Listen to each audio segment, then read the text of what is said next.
ನಮಸ್ಕಾರ, ನೀವು ನೋಡ್ತಾ ಇದ್ದೀರಾ ರಿಪಬ್ಲಿಕ್ ಕನ್ನಡ ಡಿಜಿಟಲ್. ನಾನು ಅಶ್ವದಿವೇತ್. ವೀಕ್ಷಕರೇ, ರಾಜ್ಯಾದ್ಯಂತ ಬಹಳ ಚರ್ಚೆ ಆಗ್ತಿರುವಂಥ ವಿಚಾರ ಒಂದೇ, ಕನ್ನಡ ಕನ್ನಡ ಕನ್ನಡ. ಕನ್ನಡ ಬಂದಿದ್ದು ತಮಿಳಿಂದನ? ಕನ್ನಡದ ತಾಯಿ ತಮಿಳ? ಗೊತ್ತಿಲ್ಲ ನನಗೆ.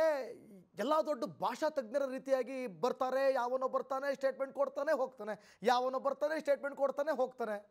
ನಾನು ಇದ್ರ ಬಗ್ಗೆನೂ ಮೊನ್ನೆನೂ ಕೂಡ ಹೇಳಿದ್ದೀನಿ, ನಾವು ವಿಶಾಲ ಹೃದಯದವರಲ್ವೇ, ಹಾಗಾಗಿ ಬಂದವ್ರನ್ನೆಲ್ಲ ಒಳಗೆ ಹಾಕತ್ತೀವಿ, ನಮಗೆ ಅವ್ರು ಏನಾರು ಒಂದು ಮಾಡಿ ಹೋಗ್ತಾರೆ, ಮಾತಾಡಿ ಹೋಗ್ತಾರೆ. ಇರಲಿ, ಈಗ ನಾನು ಹೇಳಕ್ಕೆ ಬಂದಿರೋ ವಿಚಾರ ಏನು ಅಂದರೆ, ನೀವು ಹೇಳಿದ್ರಲ್ಲ ತಮಿಳ್ ಕನ್ನಡದ ತಾಯಿ ಅಂತ. ಕನ್ನಡ ತಮಿಳಿನ ತಂದೆ. ನಾನು ಹೇಳ್ತಾ ಇದ್ದೀನಿ, ಈಗ ಬರ್ಕೊಳ್ರಿ, ಎಲ್ಲಿ ಬರ್ಕೋತೀರಿ ಬರ್ಕೊಳ್ಳಿ.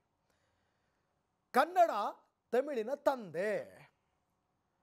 ಇವತ್ತು ನಾನು ಒಬ್ಬರ ಬಗ್ಗೆ ಮಾತಾಡೋಕ್ಕೆ ಬಂದಿದ್ದೀನಿ. ನಿಮಗೆಲ್ರಿಗೂ ಕೂಡ ಗೊತ್ತಿರುವಂಥ ವಿಚಾರ, ನಿಮಗೆಲ್ರಿಗೂ ಅವ್ರು ಗೊತ್ತು. ಅದರಲ್ಲೂ ಕೂಡ ತಮಿಳುನಾಡವರು ಅವ್ರನ್ನ ಆರಾಧ್ಯ ದೈವರಾಗಿ ಪ್ರೀತಿ ಮಾಡ್ತಾರೆ. ಯಾರು?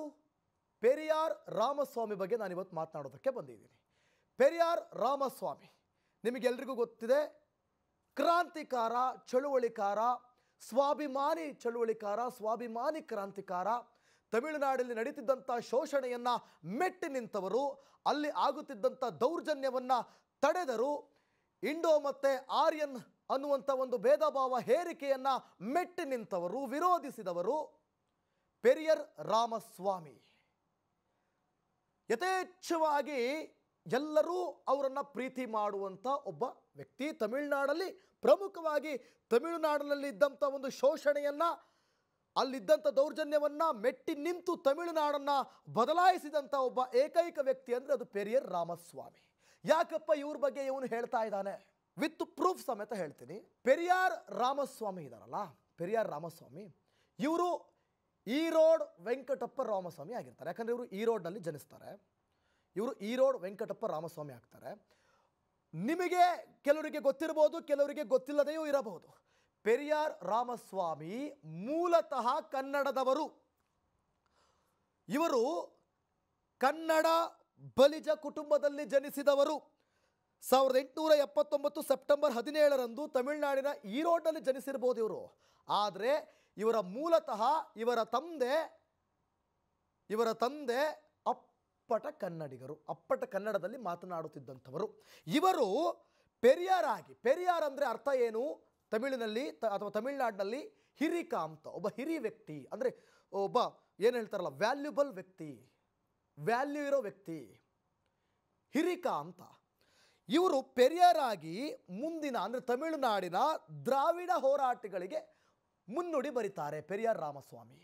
ಯಾಕೆ ಇದ್ರ ಬಗ್ಗೆ ಹೇಳ್ತಾ ಇದ್ದೀನಿ ಅಂದರೆ, ನಮ್ಮ ಕನ್ನಡದ ಪೆರಿಯಾರ್ ರಾಮಸ್ವಾಮಿ ನಿಮ್ಮ ತಮಿಳುನಾಡಿನಲ್ಲಿ ಕ್ರಾಂತಿಕಾರಿ ಹೋರಾಟವನ್ನು ಮಾಡಿದ್ರು. ಕನ್ನಡ ತಮಿಳಿನ ಅಪ್ಪ. ನೀವು ಪೆರಿಯಾರ್ ರಾಮಸ್ವಾಮಿಯನ್ನು ತಂದೆ ಅಂತ ಪೂಜಿಸ್ತೀರಿ, ಅವರು ಕನ್ನಡಿಗರು. ಹಾಗಾದರೆ ತಮಿಳುನಾಡಿನ ಬಂಧು ಮಿತ್ರರೇ, ನೀವು ಒಪ್ಪಿಕೊಳ್ಳಿ, ಕನ್ನಡ ನಮ್ಮ ತಂದೆ ಅಂತ. ಕನ್ನಡ ನಮ್ಮ ತಂದೆ ಅಂತ, ಕನ್ನಡ ನಮ್ಮ ತಂದೆ ಅಂತ ನೀವು ಒಪ್ಕೊಳ್ಳೇಬೇಕು.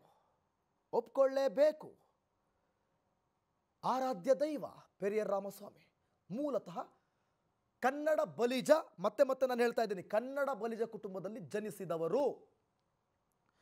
ಇನ್ನು ಅವರೆಂಥ ಚಳುವಳಿಕಾರರು, ಅವರೆಂಥ ಕ್ರಾಂತಿಕಾರಿ ಹೋರಾಟವನ್ನು ಮಾಡಿದ್ರು, ಅದ್ರ ಬಗ್ಗೆ ನಾನಿಲ್ಲಿ ಹೇಳೋದೇ ಬೇಡ. ಯಾಕಂದರೆ ನಿಮಗೆ ಗೊತ್ತಿದೆ ಅವ್ರದ್ದು ಏನು ವಿಚಾರ ಅಂತ ನಿಮಗೆ ಗೊತ್ತಿದೆ.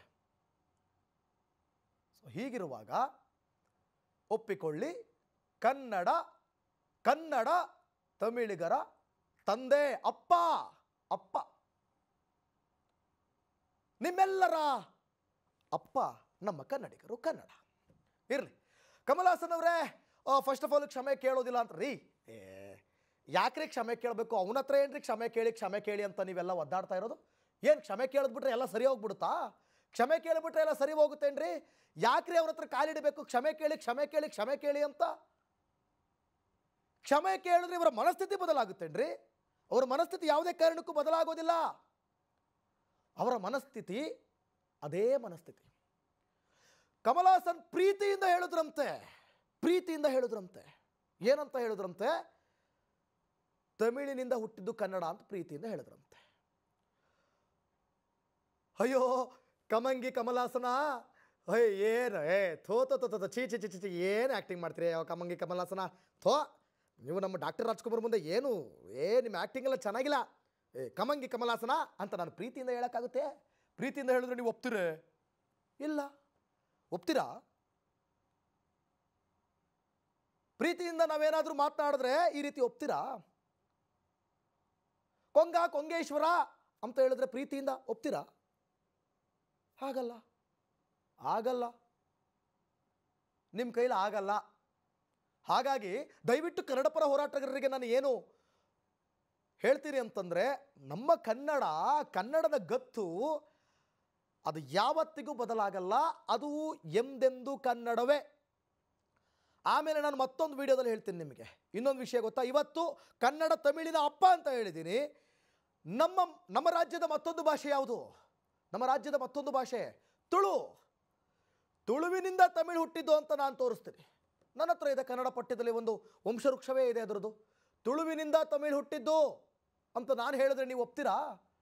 ಕಮಲ್ ಹಾಸನ್ ಅವರೇ, ಕಮಲ್ ಹಾಸನ, ನಾನು ನಿಮ್ಮನ್ನು ಹಾಸನದವರು ಅಂದ್ಕೊಂಡಿದ್ದಪ್ಪ.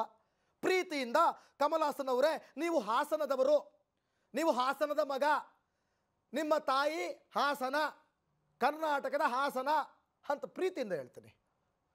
ಅಗ್ರಿ ಮಾಡ್ತೀರಾ? ನೀವು ಒಪ್ತೀರಾ ಇದನ್ನ? ಆಗಲ್ಲ. ತುಂಬ ಜನ ಹಂಗೆ ಅನ್ಕೊಂಡ್ಬಿಟ್ಟಿದ್ದಾರೆ, ಕಮಲ್ ಹಾಸನ್ ಅಂದರೆ ಹಾಸನದವರು ಅಂತ. ಒಪ್ತೀರಾ ನೀವು ಅದನ್ನು? ಕಮಲ ಅಂದರೆ ಕನ್ನಡದಲ್ಲಿ ತಾವರೆ. ಕಮಲ ಅನ್ನೋ ಪದನೇ ಕನ್ನಡ ರೀ. ನಿಮ್ಮ ಹೆಸರಲ್ಲೇ ಕನ್ನಡ ತುಂಬಿ ತುಳುಕ್ತಾ ಇದೆ. ಆಮೇಲೆ ನಿಮ್ದೊಂದು ನೆನಪಿದೆಯಾ? ಮುಂದೆ ಬನ್ನಿ, ಕನ್ನಡದಲ್ಲಿ ಮಾತನಾಡಿ, ಕನ್ನಡ ಮರಿಬೇಡಿ ಅಂತ ಮೊದಲ ಚಿತ್ರದಲ್ಲಿ ಹಾಡಿದ್ದೇ ಹಾಡಿದ್ದು. ಈಗೆಲ್ಲೋಯ್ತು ನಿಮ್ಮ ಕನ್ನಡದ ಪ್ರೇಮ? ಇರಲಿ ಬಿಡಿ, ಅದ್ರ ಬಗ್ಗೆ ಏನು ಮಾತಾಡೋದಿಲ್ಲ. ಇವತ್ತು ನಾನು ಹೇಗೆ ತಮಿಳಿಗೆ ಕನ್ನಡ ಅಪ್ಪ ಅಂತ ಹೇಳಲಿಕ್ಕೆ ಬಂದೆ, ಹೇಗೆ ಕನ್ನಡಕ್ಕೆ ನೀವು ತಮಿಳು ತಾಯಿ ಅಂದ್ರಲ್ಲ, ಕನ್ನಡ ನಿಮಗೆ ಹೆಂಗೆ ಅಪ್ಪ ಅಂತ ಹೇಳಲಿಕ್ಕೆ ಬಂದೆ ನಾನು. ನೀವೆಲ್ಲ ಪೂಜಿಸುವಂಥ ಆರಾಧ್ಯ ದೈವ ಪೆರಿಯಾರ್ ರಾಮಸ್ವಾಮಿ ಮೂಲತಃ ಕನ್ನಡದವರು. ಹಾಗಿದ್ದ ಮೇಲೆ ಕನ್ನಡ ಎಲ್ಲಿತ್ತು, ಯಾವಾಗಿತ್ತು, ಹೇಗಿತ್ತು, ಇದಕ್ಕೆ ನಾನು ಮತ್ತೆ ಬಿಡಿಸಿ ಹೇಳಬೇಕಾದಂಥ ಅವಶ್ಯಕತೆ ಇಲ್ಲ.